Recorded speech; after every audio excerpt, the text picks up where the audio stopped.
Let's Salut go. Johan, comment tu vas?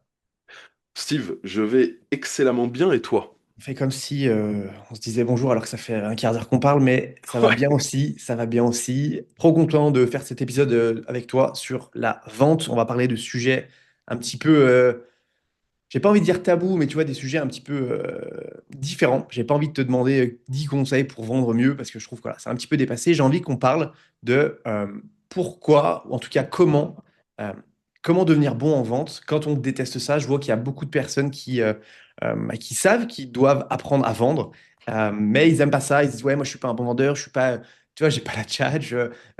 Tu sais, le cliché un petit peu du vendeur. Donc je déteste ça, j'aime pas me vendre, j'ai l'impression d'être vachement un forceur. Voilà, du coup, moi, je voulais qu'on parle un petit peu de tout ça parce que voilà, tu as le recul aujourd'hui un petit peu là-dessus. Mais avant ça, est-ce que tu pourrais te présenter? bien sûr, Steve, bien sûr. Déjà, pour revenir un peu sur le fait qu'on se dise bonjour alors que ça fait un quart d'heure qu'on échange, c'est vrai, on n'est pas encore au niveau de la télé où ils font genre de se vous voyez sur les Ouais, plateaux c'est alors clair. qu'à la pause ça se tutoie, donc on n'en est pas encore à là, mais ça va Ouais, venir. On se rapproche de petit à petit de la c'est télé, ça. hein. C'est fou, c'est fou. Écoute, je vais me présenter brièvement pour m'introduire. Donc, pas comme on l'a deviné, parce que tu l'as dit, tu m'as spoilé un peu, je m'appelle Johan. Ça fait 3 ans que je suis entrepreneur en ligne. J'ai travaillé 10 ans en tant que commercial, responsable commercial avant, de mes 18 ans à mes 28 ans plus ou moins, où je suis passé par tous les pôles de vente, hein. Prospection téléphonique, prospection porte-à-porte, j'ai vendu des imprimantes, j'ai vendu des câbles à des électriciens, enfin vraiment un peu tout, même des bijoux, etc. J'ai fait aussi de la vente téléphonique où je vendais du parfum par téléphone pour te dire la complexité du bordel. Ok. Donc je suis passé un peu par toutes les étapes de la vente et à un moment donné, bah, j'ai décidé de me lancer en ligne et d'aider les indépendants à développer cette compétence qui se veut difficile, qui se veut avec beaucoup de barrières à l'entrée et pourtant c'est pas non plus si sorcier que ça. Et du coup, ça fait 3 ans que j'accompagne les indépendants à développer leurs compétences commerciales pour vivre de leur activité, tout simplement. Super intéressant. Tu as 10 ans quand même, tu as fait ça 10 ans sur le terrain, dans les tranchées, quoi. C'est pas mal. C'est pas mal. Ouais, dans les tranchées, c'est exactement ça. C'est exactement ça. Je peux te garantir que c'était pas 10 ans faciles, Ouais. où j'étais aussi très mauvais vendeur hein, pendant ces Bah, 10 bien ans. sûr, tu es obligé Euh, d'apprendre, hein, de toute façon. ouais, exactement. Ouais. Exactement, exactement. Mais j'étais très mauvais, et pourtant, bah, aujourd'hui, je donne des conseils sur ce milieu-là. Et c'est parce que j'étais mauvais en vente à l'époque que je me suis dit que je pouvais aider les personnes qui avaient un peu la même mentalité que moi. Bah, pas aimer ne pas aimer forcer, insister, pas forcément la tchatch, tu vois, le commercial un peu véreux qu'on a tous en Ouais. tête, avec son costume trop grand. Et Ça, donc c'est surtout ça. C'est surtout pour ça que je me suis lancé, le parce clown que Wall je Street, suis quoi. passé par là. Ouais, exactement, ce gars-là. Mm. Excellent. Tu sais combien de personnes t'as accompagné en ligne? Combien de personnes, enfin, combien d'entrepreneurs en ligne t'as accompagné à peu près une fourchette sur les dernières années? Ouais, bien sûr. Alors, en fait, vu que je fais également des prestations où j'interviens dans les formations, où j'ai été Ouais. coach dans différentes formations francophones, le chiffre est très élevé parce que c'est des personnes qui font beaucoup de volume de clients. Ouais. Et je crois qu'aujourd'hui, je suis à peu près entre 600 et 700 personnes que j'ai pu aider, coacher, sur lesquelles j'ai fait des retours d'appel, j'ai analysé leurs appels de vente et j'ai fait des jeux de rôle. Donc, on va dire 600. Moi, dans mon entreprise, on est plus aux alentours de 150, 170, Ouais. précisément. Donc, mes clients à moi. Mais par extension, on est quasiment à 600 entrepreneurs aidés et Ok. coachés. Intéressant, intéressant. Et du coup, t'as vu du monde un petit peu. On en vient au cœur du sujet du podcast. Pourquoi autant de personnes détestent vendre? Qu'est-ce qui fait que les gens n'aiment pas vendre? C'est quoi un peu ton retour là-dessus? Bah, en fait, déjà, je vais te poser une question. Si je te dis la vente, le commercial, comment tu me décris un gars comme ça? En fait, tu essaies Il de me ressemble à closer quoi un là. commercial? Hmm. Tu me reposes une question derrière une question, tu essaies de me closer.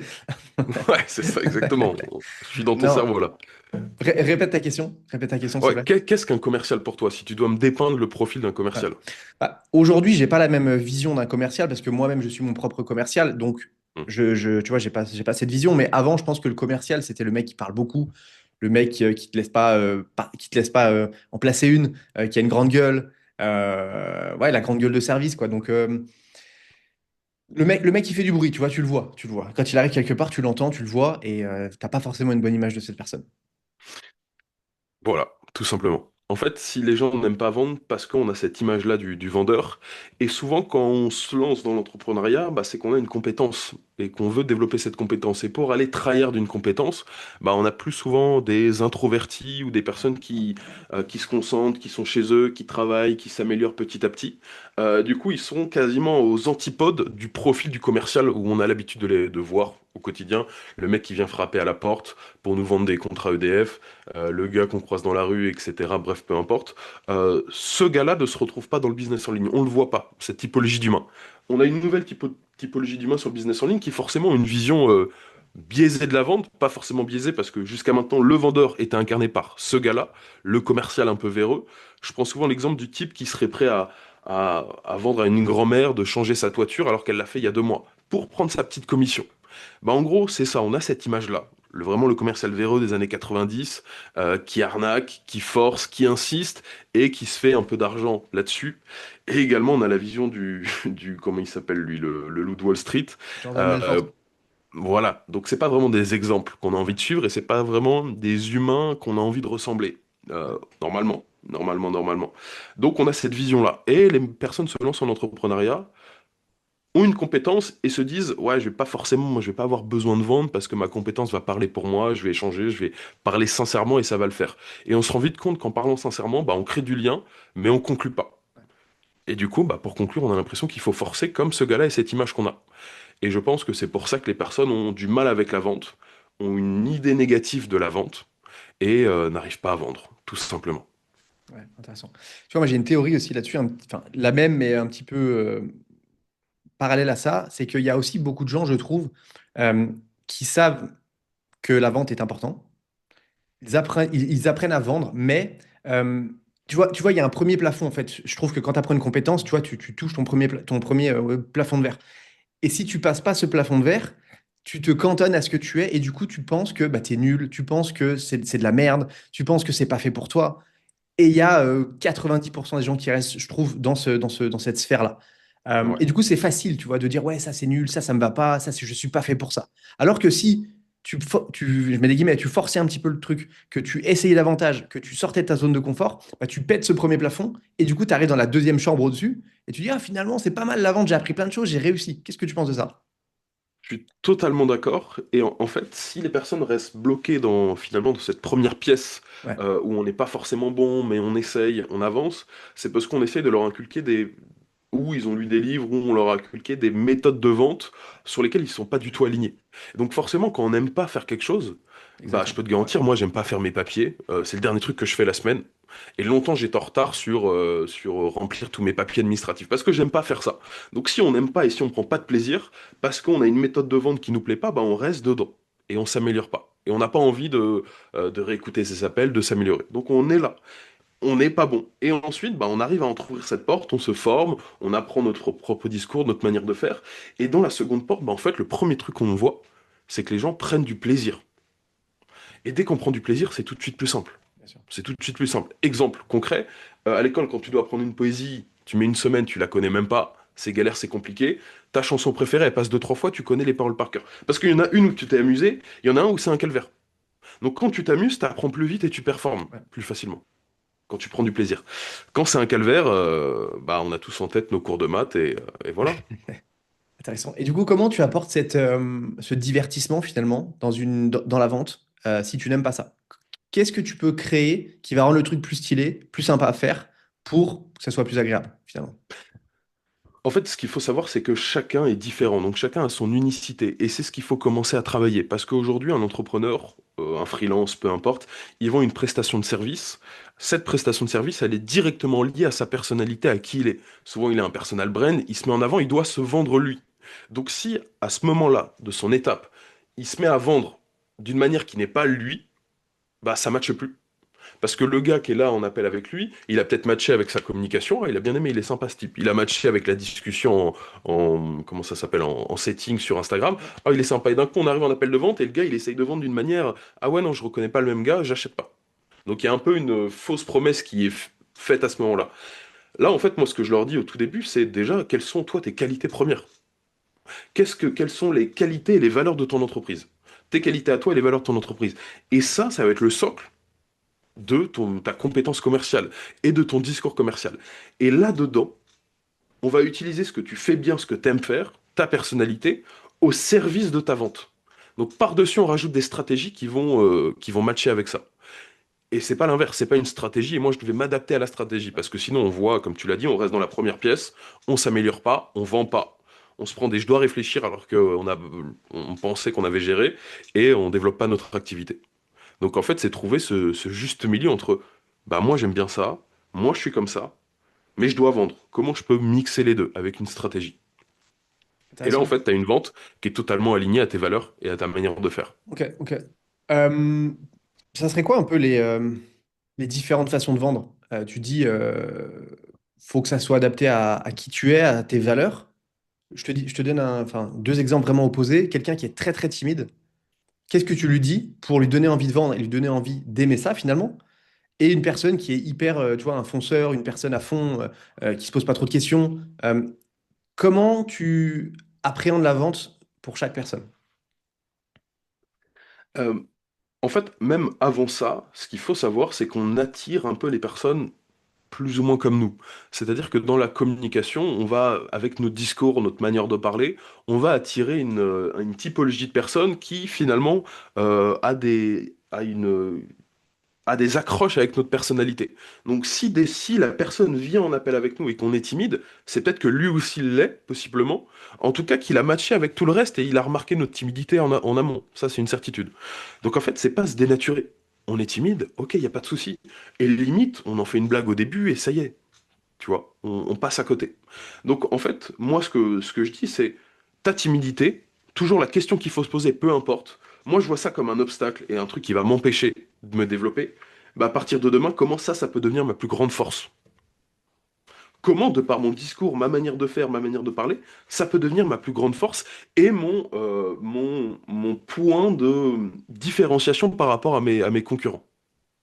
Je te donne un exemple, j'ai accompagné un coach sportif. Ce coach sportif, bah, il était TDA, je crois, ou je sais plus exactement les termes techniques de ce niveau-là. Donc forcément pour lui, c'était difficile de se présenter, de parler, il bégayait un peu, etc. Sauf que du coup, bah, on a décidé de cibler ces personnes-là aussi dans sa communication.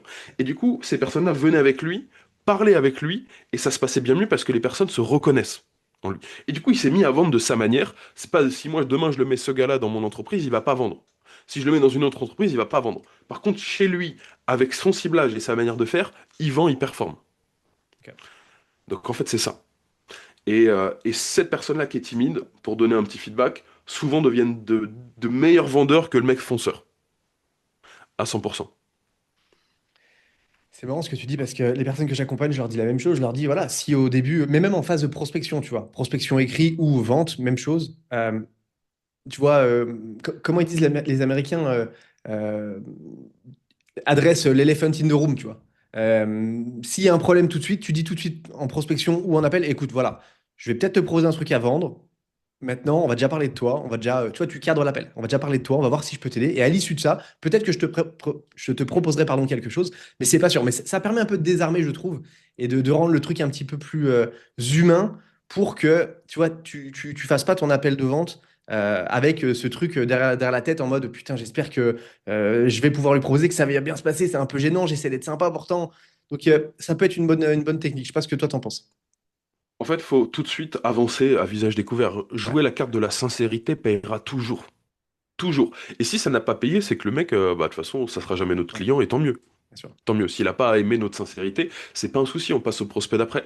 Mais jouer la carte de la sincérité, ça permet de désamorcer toutes nos peurs et nos croyances dans l'appel de vente. Si on a peur du moment où on annonce le prix ou du moment où on présente notre offre, c'est parce qu'on n'a pas dit au gars qu'on allait le faire.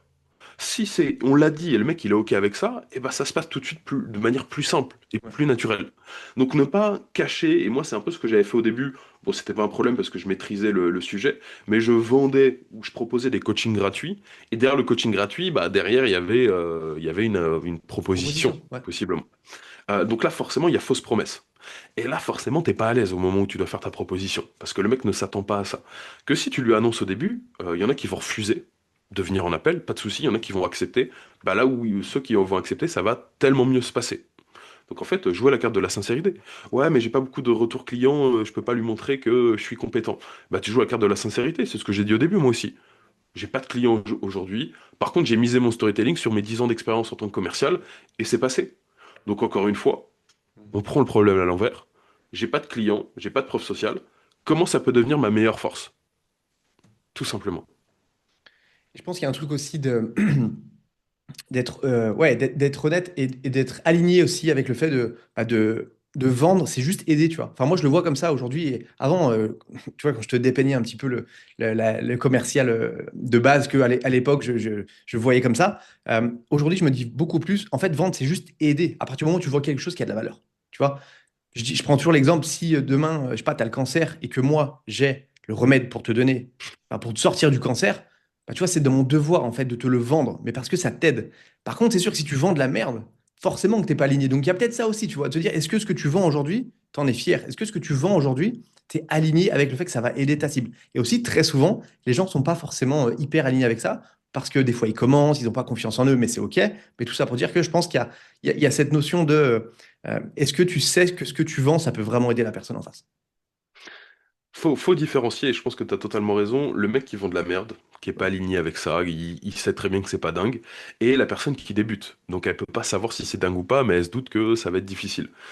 En fait, si à un moment donné, et comme tu l'as très bien dit l'exemple du cancer, c'est exactement ça. Si dans ta questiologie, quand tu poses des questions, tu te rends compte que cette personne-là, tu peux l'aider, et bah tu te dois en fait de tout donner pour l'aider, même si lui s'en rend pas forcément compte. Et souvent on dit ouais, crée du lien avec ton prospect, deviens ami avec lui, etc. Mais deviens vraiment ami. Et un ami en fait il dit les choses. Quand ça va mal, quand moi mon meilleur pote il fait de la merde, je me permets pas de le juger, mais par contre je vais lui donner mon avis. Et je vais insister, je vais dire bah non, t'aurais peut-être dû faire ça, en tout cas moi je ferais ça, ça et ça. Je vais aller au bout que si c'est simplement un pote et on a tissé des petits liens comme ça, finalement il fait de la merde ou pas, ça me regarde pas. Je vais pas aller au bout. Donc en fait, si je sens que je peux l'aider et que la personne n'a pas encore conscience que je vais l'aider, bah je vais, ce qu'on va employer aujourd'hui, insister. Ouais, En tout cas, je vais faire un pas supplémentaire. Argumenter pour lui faire comprendre que non, mais je peux t'aider. Parce qu'en fait, au moment où je présente mon offre, si je présente mon offre, c'est que je suis persuadé que je vais lui faire obtenir des résultats. Et si je suis persuadé que je vais lui faire obtenir des résultats, c'est que dans ma tête, j'ai la vision de lui dans un mois qui réussit, qui surmonte les douleurs qu'il vient de me dépeindre pendant 30 minutes. Et des douleurs où bah, il avait pas, il a lancé son activité, il a pas de clients, il a pas de quoi donner à manger à son enfant, bref, des trucs hardcore. On est allé chercher des douleurs hardcore. Bah en fait, je me dois d'aller insister parce que je sais pertinemment que dans un mois, il sortira de tout ça. Donc c'est ça la différence, c'est je suis là pour aider et pas pour lui faire acheter une nouvelle toiture alors qu'il a changé il y a 2 mois. bien sûr. C'est pas ça, Mm. pas du tout. Donc soyez convaincus que vous pouvez aider les personnes de par la partie questionnologie, donc il faut bien aller chercher les douleurs. Si votre offre elle est totalement alignée avec ce que vous pouvez combler dans sa vie, et ben là vous mettez le paquet et vous l'aidez. Et vous allez voir que les personnes où vous avez le plus insisté, je mets des guillemets exprès, vous avez dû aller un peu plus loin. Bah dans un mois, dans 3 mois, dans 6 mois, peu importe, c'est ceux qui vous remercient le plus. Mais ça, tant qu'on l'a pas fait une fois, bah on n'a pas ce feedback-là. Donc c'est difficile. Mais c'est ceux qui vous envoient des messages de fous furieux, des vocaux de 3 minutes en pleurant pour vous remercier, parce que vous avez littéralement changé la vie, parce que vous lui avez fait prendre une décision là où lui n'osait pas la prendre. Parce que prendre une décision, c'est difficile. C'est pas évident. Regardez, quand votre femme vous demande on mange quoi ce soir, bah je sais pas, tu veux manger quoi, bah je sais pas. Donc déjà, rien que Comme tu là-dessus, veux. personne ne sait prendre une décision. Comme On est toi, là, comme on se tu veux. regarde, bon, bah, on voit, tu vois. Donc personne n'arrive à prendre de décision et c'est normal, c'est pas facile. Là, en plus de ça, ça dépend ce que vous vendez, mais c'est une décision qui va possiblement l'aider à changer de vie, qui va l'aider à développer son activité, qui va l'aider à faire je sais pas quoi. Donc c'est une décision encore plus difficile que manger quoi ce soir, tu vois. Ouais, Donc il faut l'aider à prendre cette décision. Et il faut lui donner toutes les cartes pour qu'il puisse prendre la meilleure décision pour lui et sa vie. clairement. Et pour revenir sur ce qu'on disait par rapport au fait, quand tu vends quelque chose et que tu n'es pas sûr que ça peut vraiment aider la personne en face, parce que tu débutes, tu vois. Moi, je côtoie beaucoup de gens qui débutent et qui se disent, ouais, mais est-ce que je vais vraiment pouvoir l'aider? Du coup, j'ose pas vendre. C'est un peu le serpent qui se mord la queue, tu vois, finalement. Je dis toujours, vends le truc et au pire, tu vois, au pire, ça se passe mal. Tout ce que tu proposes, ça n'aide pas fondamentalement la personne et je mets des guillemets, tu ne réussis pas. Au pire, tu le rembourses. Au pire, tu lui fais une réduction. Au pire, tu continues de l'accompagner plus longtemps que le temps imparti. Tu vois ce que je veux dire? Donc, je pense que il faut vraiment essayer de se dire, la vente, faut la dédramatiser et il y a plein de solutions. Il y a plein de solutions si ça ne fonctionne pas. En tout cas, vendre, c'est aider, je Exactement. pense. Exactement. Et cet état d'esprit-là que tu parles, il est là normalement qu'au début. Donc en fait, il faut Ouais, trouver, comme tu l'as dit, des stratégies au début pour essayer de le surmonter. parce qu'on sait que derrière ça se passera bien, que en fait moi au début j'ai pu l'avoir et en fait j'avais tellement confiance en mon moi du futur, à dès que j'ai un client je vais tout faire pour le faire performer, que ok, quand j'ai vendu la première fois j'avais pas de formation, j'avais rien créé, il y avait rien. J'ai vendu, mais je faisais confiance à mon moi du futur qui allait tout donner. Ouais. De par ma mentalité, mes valeurs, je vais tout donner pour que mon premier client puisse réussir. Et c'est ce qui s'est passé. Donc j'ai misé un peu là-dessus, sur une chimère qui n'existe pas. Ça m'a permis d'avoir confiance en moi et de vendre la première fois. Et ensuite j'ai délivré, elle a eu des résultats, et bah ça y est en fait. Je savais que mon offre fonctionnait. Il y avait des choses à améliorer, bien sûr, tout n'était pas parfait. Mais ça fonctionnait. Donc après j'ai pu m'appuyer sur ce premier client pour gagner confiance en moi et à trouver le deuxième, le troisième, le quatrième et jusqu'au 600e.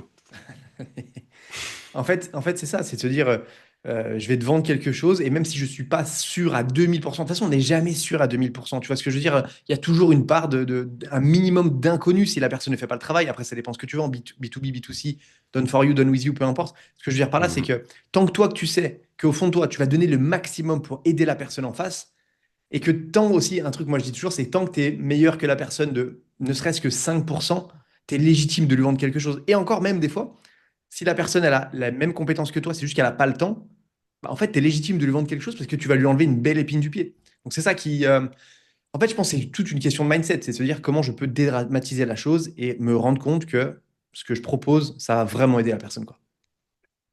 Tu l'as très bien dit, c'est vrai que c'est un conseil que je donnais à l'époque, mais c'est exactement ça. En fait, il te suffit d'avoir une information supplémentaire que la personne en face de toi pour pouvoir l'aider et l'orienter, tout simplement.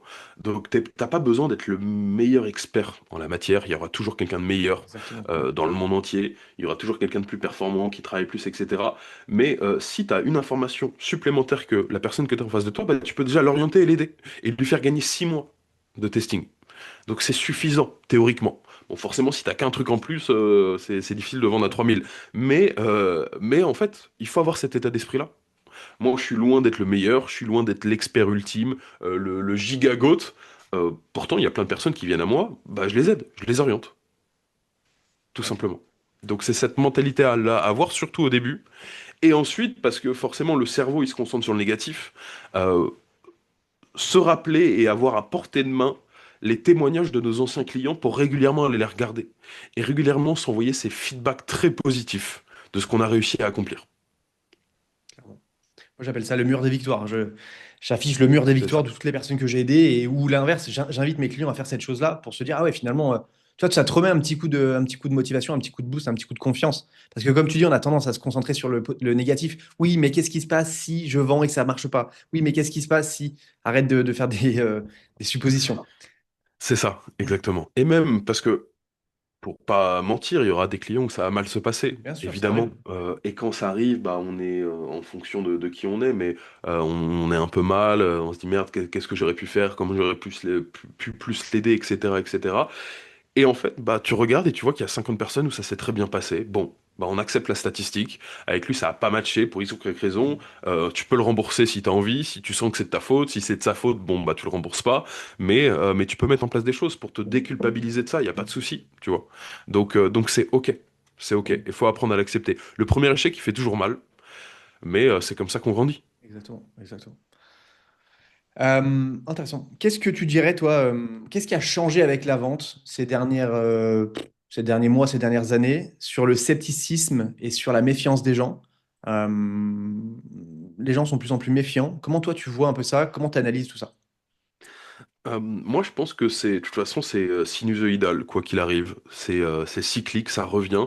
Les gens étaient très méfiants de la vente avant le business en ligne. Quand le business en ligne est arrivé, bah, c'est un nouvel Eldorado. Donc, on connaît pas, on sait pas, on y va. Donc, je pense que les premiers closers ou les premiers entrepreneurs se sont rincés sans trop être bons en vente, hein. Mais parce qu'il n'y avait pas beaucoup d'offres, donc on faisait un peu plus confiance. Là, maintenant, il y a énormément d'acteurs. Qui dit énormément d'acteurs dit une exigence supplémentaire. Qui dit énormément d'acteurs, énormément de prospects aussi en plus. Donc des prospects beaucoup plus éduqués. Et donc forcément que les techniques de vente d'il y a 1, 2, 3, 4, 5 ans ne fonctionnent plus. Et c'est pour ça que moi, c'est pour ça que c'est là-dessus que j'ai un peu introduit ma manière de vendre, c'est d'être toi-même. Parce que si t'es toi, en fait, personne va pouvoir te copier. Et justement, tu vas pas pouvoir matcher avec tout le monde.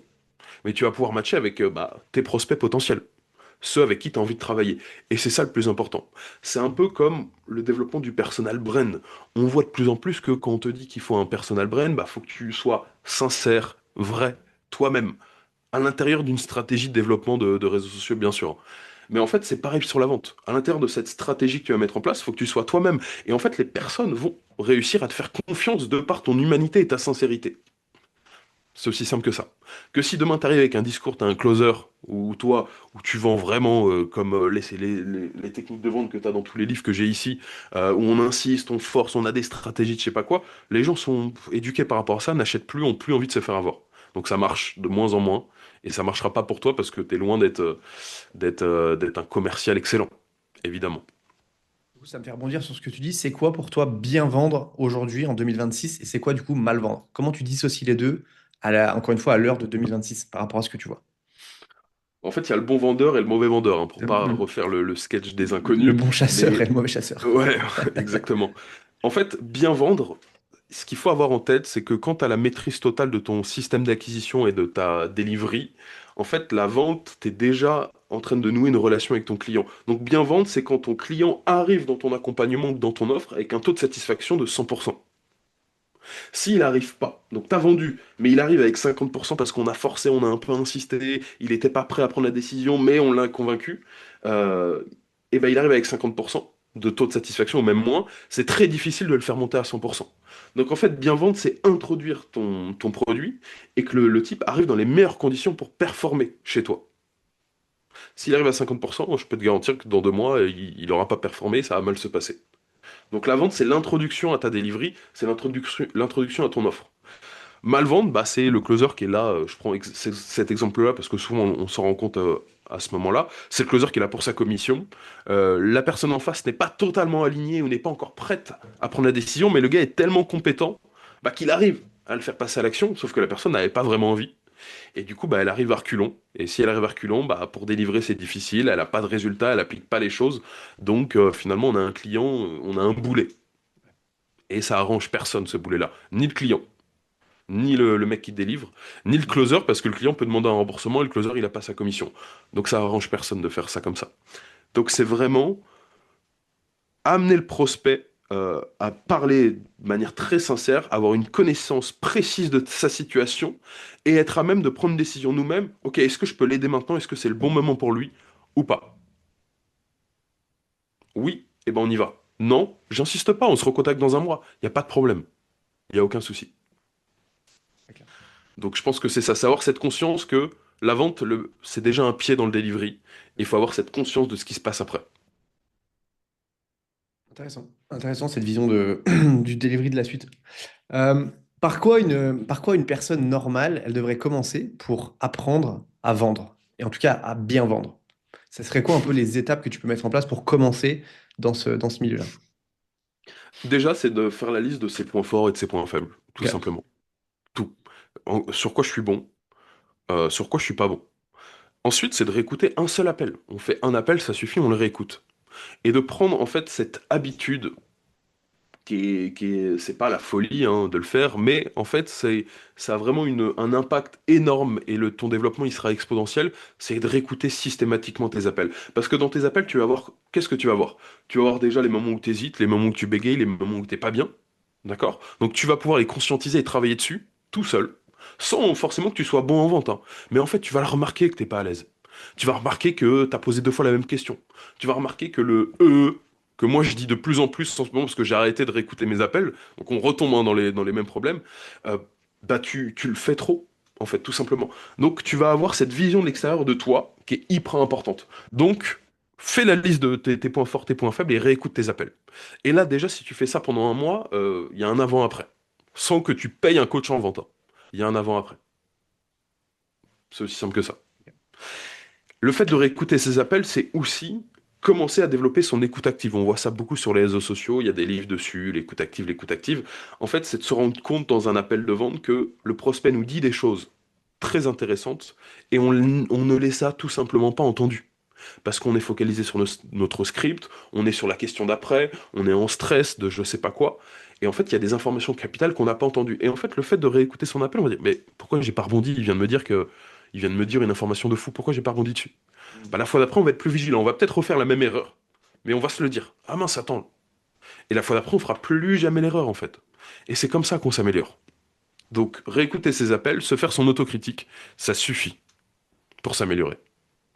C'est intéressant ce que tu dis dans le sens où tu vois deux parties de toi-même. La partie de toi-même qui en appelle et la partie de toi-même où bah, tu te regardes à la troisième personne, en fait, finalement, et tu dis, mais putain, je pensais pas que j'étais comme ça. Soit positif, soit négatif, et du coup, tu dis, ah, bah, qu'est-ce que je peux faire pour, du coup, être mieux et faire ressentir quelque chose d'autre pendant l'appel. Et c'est C'est vrai qu'à ça. ce moment-là, j'aurais pu dire ça, ou à l'inverse, pourquoi j'ai pas rebondi, ou à l'inverse, pourquoi j'ai ouvert ma bouche. Là, j'aurais peut-être dû me taire, avoir un petit silence. C'est intéressant, c'est intéressant. C'est ça, c'est ça. Et là, on le note en parallèle. Tu vois, quand tu dis ça, qu'est-ce que je... Ouais, j'aurais pu dire ça. Et ben, on note la phrase qu'on s'est dit. Elle vient de manière instinctive. Notre cerveau, lui, fait des calculs beaucoup plus rapidement qu'on le pense. Si si c'est cette phrase-là qui nous vient en tête, et ben, on la note et on va la dire au prochain. Et on va essayer. Soit elle passe pas, on verra. Peu importe. Mais c'est pas la phrase la plus ultime, c'est pas la phrase parfaite, mais elle nous est venue comme ça. Et ben, on fait confiance à notre instinct et on va l'essayer. Et la fois d'après, on réécoute, on voit quel impact ça a eu sur le prospect. Bah, ça a pas marché. Bon, bah, on va essayer de la travailler un peu plus.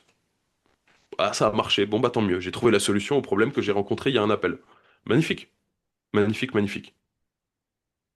Hyper intéressant. Trop bien. Ben écoute, Johan, c'est très riche que tu partages là, donc merci beaucoup pour tout ça. Est-ce que tu aurais un dernier petit conseil pour, voilà, pour les gens qui veulent soit se mettre dans la vente parce qu'ils ont besoin de vendre quelque chose, que ce soit eux-mêmes, que ce soit un produit, que ce soit un service, que ce soit quelque chose. Est-ce que tu as un dernier petit conseil pour les gens bah, qui sont encore voilà, hésitants, je ne sais pas quoi faire, je ne sais pas si je devrais le faire? Alors, moi, un conseil sur les débutants, les personnes qui sont pas du tout à l'aise avec ça, déjà, il faut se réconcilier avec la vente une bonne fois pour toutes. La vente, c'est pas forcer, c'est pas insister. La vente, c'est avant tout, il faut vraiment imprimer cette définition dans le cerveau, parce que ça va nous aider, et même se la répéter avant chacun des appels de vente, hein. En fait, la vente, c'est simplement un échange humain, et toi, ton rôle, c'est de diagnostiquer si la personne, tu peux l'aider ou non. Et c'est tout. C'est ton unique objectif dans un appel de vente. Ton objectif n'est surtout pas et en aucun cas de vendre. Parce que cet objectif-là, il est biaisé parce qu'il est entre les mains de la personne en face de toi. C'est lui qui prend la décision. C'est pas toi. Tu peux être le meilleur vendeur si le gars a décidé de pas acheter, il achètera pas. Donc si tu te fixes des objectifs qui sont pas entre tes mains, tu vas être frustré.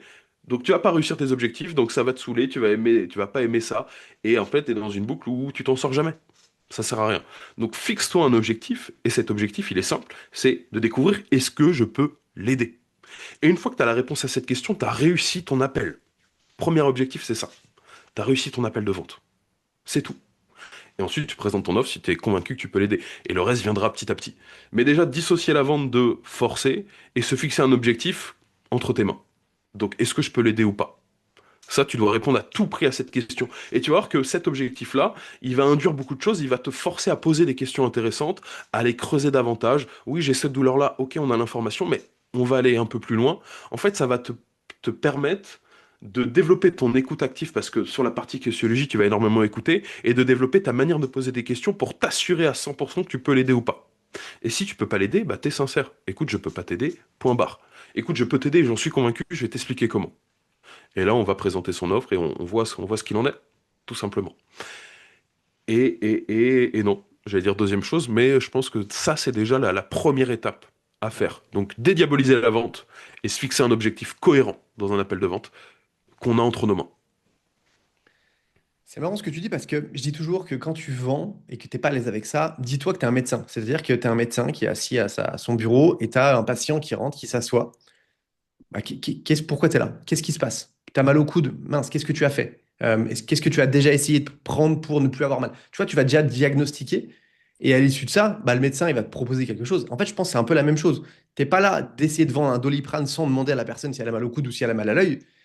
Pour ça, pour le savoir, tu dois demander, tu dois poser des questions. Du coup, tu découvres et par rapport à ça, tu proposes une offre qui est adaptée, quoi.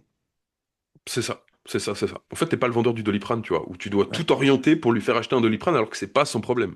Non, t'es le médecin. Et tu vas ensuite l'orienter pour qu'il choisisse, enfin, pour l'orienter vers une solution. Donc, pour l'exemple du coude, c'est, OK, comment ça s'est passé? Est-ce qu'il y a des antécédents? Est-ce que tu t'es déjà fait mal à cet endroit-là? Non. À quel moment ça s'est passé? C'était il y a combien de temps? Quel mouvement tu as fait précisément? Quelle douleur tu as ressenti sur le moment? Quelle douleur tu as là actuellement? OK? Et vu qu'on veut lui faire prendre une décision, et si tu as encore la douleur dans 6 mois, qu'est-ce qui va se passer? Ah bah non, c'est pas possible pour moi parce que je fais du basket et c'est important pour moi. D'accord, donc c'est urgent pour toi de réparer. Ouais, bah deux solutions, soit on soigne, soit on fait une opération, c'est plus difficile, mais ça peut te permettre de te rétablir à 100%. Et voilà, en fait, on est allé chercher, on est allé gratter toutes les informations autour de sa douleur. Qui, quand, quoi, où, comment. Et voilà. Et Et l'issue de là, on ça, a du coup, ok. diagnostiqué son problème. Est-ce que je suis à même de l'aider? Bah moi, je suis médecin, non. Par contre, je vais l'orienter vers un chirurgien ou je vais l'orienter vers la pharmacie s'il faut des médocs de cheval pour plus avoir mal, tu vois, peu importe. Mais voilà. Ouais, ouais, c'est ça, c'est 80% de questions et 20% seulement d'offres. Ok, je t'ai posé des questions 80% du temps, j'ai compris ce que tu avais, je vois mieux où tu en es. Finalement, les médecins, c'est des vendeurs, en fait, tu vois, c'est exactement la même chose. C'est exactement la même chose. Ouais, Tu ouais, vois, ils te ouais, bien sûr. prescrivent quelque chose qui va t'aider, donc c'est la même chose. C'est exactement ça. C'est exactement ça. Et une présentation d'offre, pour le dire à tout le monde, c'est 3 minutes maximum. Faut arrêter d'abuser avec des présentations de 15 minutes. Personne n'écoute ça. Faites aussi votre retour sur vous à l'école, hein. Quand le prof de maths parlait pendant 15 minutes, on avait tous décroché. Donc à un moment donné, tu peux pas demander à quelqu'un de t'écouter pendant 15 minutes. C'est 3 minutes, 4 minutes, 5 minutes maximum. Et également, arrêtez de vous présenter. On s'en fout, tout le monde s'en fout. Donc on se présente pas. Je te dis ça parce que j'ai corrigé des diapos là d'une personne qui vend avec un support visuel. Et il y a 3 diapos pour se présenter. Ok. Ah ouais, tu perds 5 minutes à parler, raconter ta vie. La personne en face, elle s'en fout. Elle veut juste savoir est-ce que tu es la bonne personne pour l'aider. Donc on se présente pas. Ça ne sert à rien. Voilà. Intéressant.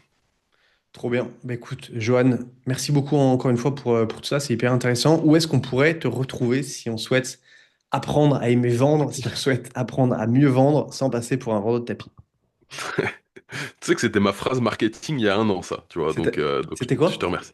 C'était Bah, laquelle? vendre sans, tu vois, c'était les vendeurs éthiques et apprendre à vendre pour pas, sans passer pour un vendeur de tapis, tu vois. Trop Parce que bien. l'objectif, c'est vraiment de cibler ces personnes-là qui se pensent pas bonnes en vente Ouais, et qui, pourtant, une fois dans l'accompagnement, se révèlent excellentes ok. parce qu'ils ont trouvé leur manière de faire. Bref, bah, moi, on me retrouve simplement sur Instagram, Ok. Johan Ettori. C'est aussi simple que ça. C'est là où on peut me contacter, là où on peut échanger avec moi et là, on peut voir déjà mon contenu qui va vous permettre, tous les réels que je peux publier, tous les conseils, qui va vous permettre d'élever votre niveau de jeu déjà dans un premier temps, d'obtenir des premiers clients, de gagner confiance en vous, pardon, et ça sera déjà pas mal. Excellent. Eh ben, merci beaucoup en tout cas. Eh ben, merci à toi, Steve, pour l'invitation. Merci pour cette tribune, de m'avoir fait parler. Et je vais te souhaiter une excellente journée.